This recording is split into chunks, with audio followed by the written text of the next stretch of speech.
Nama saya Muhammad Zakwan, SOS SH. Gelar adatnya Sultan Pangeran Brajasakti. Saya saat ini tinggal di Anek Jeparo, Kabupaten Lampung Timur, Provinsi Lampung.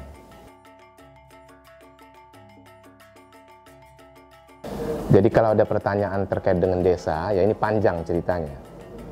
Jadi begini ya, kita ini ya, kami ini ya, termasuk Lampung Abung Siwomigo. Nah, Lampung Abung Siwomigo ini ada 9 marga. Salah satunya adalah marga Subing namanya. Nah, dari marga Subing itu ya, ada 3 kelompok sistem kekerabatan. Ya, ada Subing Linggang, Subing Nawang, Subing Tet. Nah, jadi ada 3. Nah, kita lebih spesifik ya, lebih dipersempit lagi ya. Kita yang terkait dengan Subing Tet. Nah, jadi kami ini ya termasuk Subing Tet. Nah, gitu. Nah, Subing Tet ini, kalau pertanyaannya sejak kapan desa Jepara ini ya, nah ini memang panjang ya. Kalau menurut catatan sejarah yang saya pahami ya dari manuskrip yang ada ya, peninggalan dari nenek moyang saya itu sekitar tahun 1557. Nah, itu udah luar biasa ya.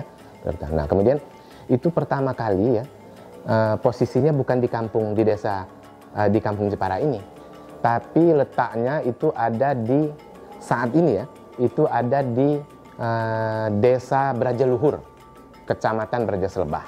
Nah, wajar ya, karena tadinya memang awal mulanya ya daerah ini termasuk kecamatan Labuan Maringgai, kemudian pecah jadi kecamatan Wejepara, akhirnya pecah ada kecamatan Labuan Ratu, Brajaselebah, nah begitu prosesnya ya. Nah, jadi memang posisinya dibagi 2 kampung ini.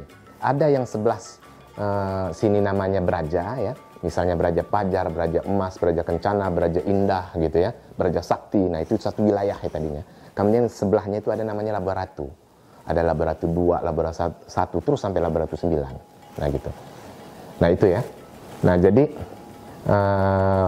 pertama kalinya kalau cerita dari sejak kapan itu ada di Brajaluhur itu namanya dikenal namanya Joparo Penet, itu aslinya. Nah, jadi kalau nama desa, apa itu artinya ya? Kalau bahasa, jadi gini ya, ada memang ya nama-nama desa itu ya, ini ada sejarahnya ya, ada latar belakang masing-masing. Nah, kalau desa kita ini sekarang ini memang namanya Desa Jepara. Nah, tapi awalnya kalau kita mau tahu sejarahnya kenapa dia namanya Jepara, ini berasal dari kata Joparo. Nah, Joparo ini artinya ini kuserahkan, ini kuberikan. Nah, kira-kira begitu sinonim dengan bahasa Indonesia. Nah, itu melambangkan begini tadi. Tadi saya cerita ya, Lampung ini ya, Subing ini ada 3 tadi ya. Subing Linggang, Subing Nawang, Subing Tet. Nah, ini ya cerita sejarahnya ya. Nenek moyang kami ini, lebih tepatnya kelamo kami ini, dari 3 kelompok kekerabatan ini berasal dari Batu Sangkar Pagaruyung. Nah, itu ya, kalau bahasanya kalau kelamo ini ya Indonesianya kira-kira paman tapi dari pihak ibu, bisa kakak, bisa adik ibu, gitu ya.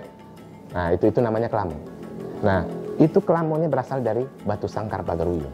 Nah, pada saat itu ya, saat dia ada di daerah Lampung ini ya, itu ada karena ada tiga saudara ini tadi, ada Subing Nawang, Subing Linggang, dan Subing Tet ya. Nah, ajudannya ya, ini namanya Minak Gurun ya. Nah, Minak Gurun ini akhirnya ya, itu diserahkan kepada Subing Tet ini.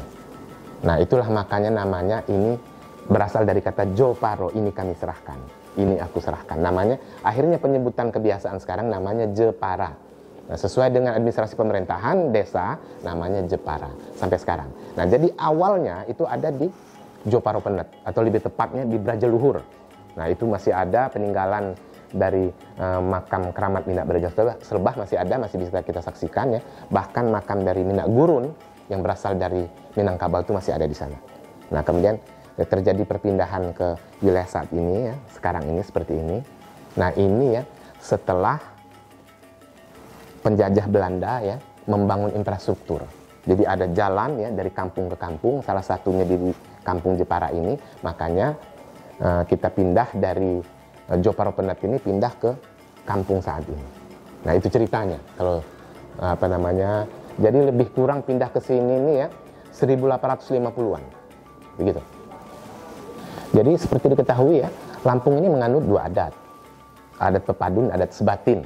Nah kebetulan kita ini marga Subingtet ini adalah adat Pepadun ya, yang identik lebih dekat ke sistem demokrasi kalau sekarang lah gitu ya. Nah jadi setiap kampung ya ini ada penimbang, istilahnya ada penimbang 4 ya. Jadi ada penimbang nomor 1, nomor 2, nomor 3, nomor 4. Itu setiap kampung yang ada di Lampung Timur ini, termasuk dari kampung Jepara, Subingtet Jepara ini. Nah begitu.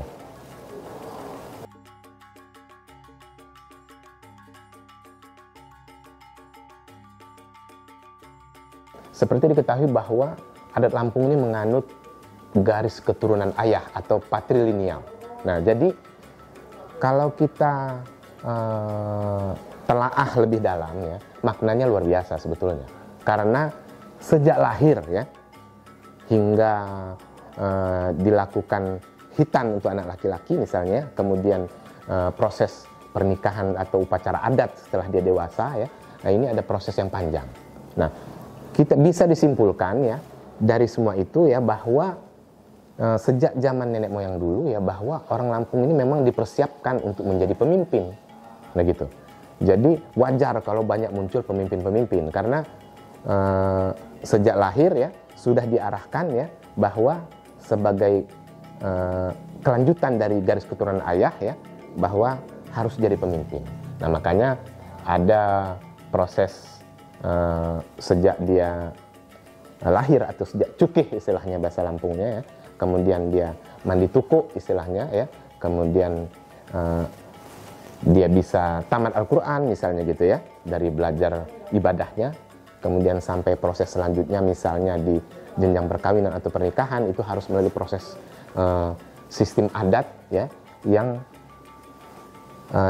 bisa melanjutkan dari kepemimpinan orang tuanya, bahkan dari kakeknya, dari buyutnya, dari canggahnya, seterusnya begitu.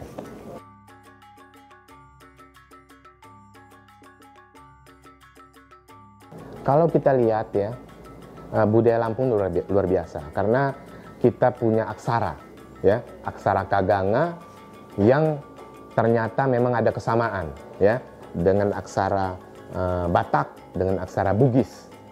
Konon katanya ini dari masih bersaudara gitu ya. Nah jadi memang ada persamaannya. Artinya apa ya? Kalau kita telisik kehidupan sejarah nenek moyang kita ya, bahwa budaya Lampung ini sudah maju sejak dulu sebetulnya. Nah gitu. Tapi ya pada saat perkembangan zaman hingga saat ini ya, ini memang kita terbatas ya untuk mempelajari, memperdalam ya aksara Lampung. Nah ini ya, sehingga banyak generasi kita ini ya yang kurang memahami gitu ya terkait dengan aksara Lampung itu, walaupun dari segi bahasa ya alhamdulillah masih dikuasai, masih bisa lah gitu ya berinteraksi, tapi terkait dengan aksara ya ini memang perlu perhatian khusus dari kita semua.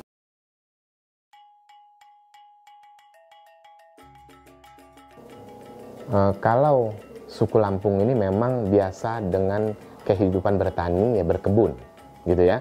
Dulu dikenal misalnya ada lada, ada kopi. Nah, tapi seiring dengan perjalanan kehidupan hingga sekarang ya, tantangan kehidupan yang luar biasa ya, itu bergeser ya, itu kita sudah terbatas terkait dengan sumber daya yang ada di kampung-kampung.